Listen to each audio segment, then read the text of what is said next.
क्या वाकई बिहार में सत्ता परिवर्तित होगी? क्या वाकई जल्द ही एनडीए की सरकार बिहार में गिर जाएगी? ये सवाल इसलिए क्योंकि जिस तरीके से जेडीयू के भीतर खाने सब कुछ ठीक नहीं चल रहा, इस बात के दावे विपक्ष की ओर से लगातार किए जा रहे हैं और अब तो इसका प्रूफ भी सामने रखा जा रहा है। जी हां, हम बात कर रहे हैं आरजेडी की। आपको बता दें कि आरजेडी प्रवक्ता मृत्युंजय तिवारी की तरफ से अब अपना बयान जारी किया गया है और उन्होंने बड़ा दावा ठोक दिया है। उन्होंने साफ तौर पर कहा है कि जिस तरीके से जेडीयू में अभी हाल ही में बैठक होनी थी और उस बैठक के राष्ट्रीय अध्यक्ष के तौर पर आरसीपी सिंह को संबोधित करना था, उनकी अध्यक्षता में बैठक होनी थी, लेकिन वो बैठक तो होगी, लेकिन अब आरसीपी सिंह उसे संबोधित नहीं करेंगे क्योंकि संशोधित लेटर में, संशोधित पत्र में तो उनका नाम ही नहीं है। ऐसे में ये बात स्पष्ट हो रही है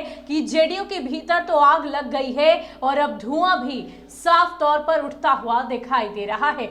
आपको बता दें कि लगातार आरजेडी की तरफ से जेडीयू के भीतर खाने सब कुछ ठीक नहीं चल रहा, इसके बात के दावे किए जा रहे थे और अब तो इसका प्रूफ भी दिया जा रहा है कि वाकई जेडीयू के भीतर खाने सब कुछ ठीक नहीं है। अब ऐसे में इस पूरे मसले को लेकर मृत्युंजय तिवारी का क्या कुछ कहना है, आप उनके बयानों को सुनिए। मचा हुआ है, जेडीयू में आग लगी हुई है। पहले जेडीयू प्रदेश कार्य समिति की बैठक के लिए जो पत्र निकाला गया था, उसमें केंद्रीय मंत्री राष्ट्रीय अध्यक्ष आरसीपी सिंह जी वर्चुअल तरीके से संबोधित करने वाले थे। एक सप्ताह के अंदर ही उनका नाम गायब कर दिया गया और दूसरा लेटर जो निकाला गया 15 तारीख को जेडीयू की ओर से, उसमें अब दिया गया है कि प्रदेश अध्यक्ष ही संबोधित करेंगे। आरसीपी सिंह जी का, केंद्रीय मंत्री का, राष्ट्रीय अध्यक्ष का नाम गायब कर दिया गया। इसी से अंदाज़ा लगाया जा सकता है कि जेडीयू के अंदर भारी विद्रोह है, घमासान है, गुटबाजी है। अब जेडीयू टूट की कगार पर आ गई है। तो आपको बता दें कि मृत्युंजय तिवारी की तरफ से जो भी बातें कही गई उसको लेकर स्पष्टीकरण दिया जा रहा है कि जेडीयू के भीतर खाने सब कुछ ठीक नहीं है। उन्होंने साफ तौर पर कहा है कि इससे पहले भी जेडीयू में बगावती तेवर वरिष्ठ नेताओं के देखने को मिले थे और अब एक बार फिर से ये जो तस्वीरें हैं, ये जो लेटर है, ये साफ तौर पर सब कुछ बयां कर रहा है।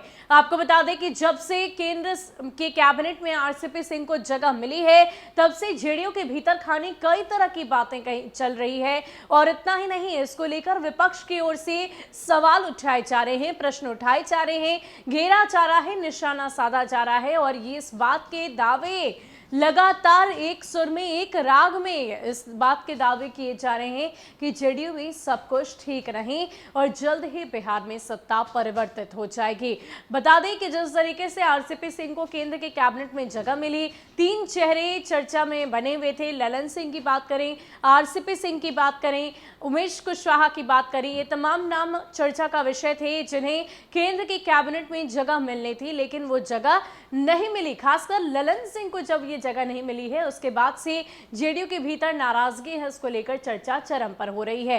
इतना ही नहीं, मुख्यमंत्री नीतीश कुमार की तरफ से बधाई नहीं दी गई। आमतौर पर हमेशा यह देखा जाता है कि सोशल मीडिया पर अपनी सक्रियता को बनाते हुए लगातार नेताओं की तरफ से ट्वीट किए जाते हैं। छोटी मोटी बातें हों या किसी भी तरह की बात हो, वो अपने ट्विटर हैंडल के माध्यम से जरूर रखते हैं और जब जेडीयू के एक वरिष्ठ नेता को केंद्र के कैबिनेट में जगह मिली और उसके बाद सीएम नीतीश के सोशल मीडिया से किसी भी तरह की बधाई की बात नहीं कही गई, तो जाहिर सी बात है विपक्ष की ओर से सवाल उठाए गए। और इतना ही नहीं, जब मीडिया कर्मियों ने उनसे बातचीत की तो उन्होंने साफ तौर पर कहा कि आपको कैसे पता कि मैंने बधाई नहीं दी है।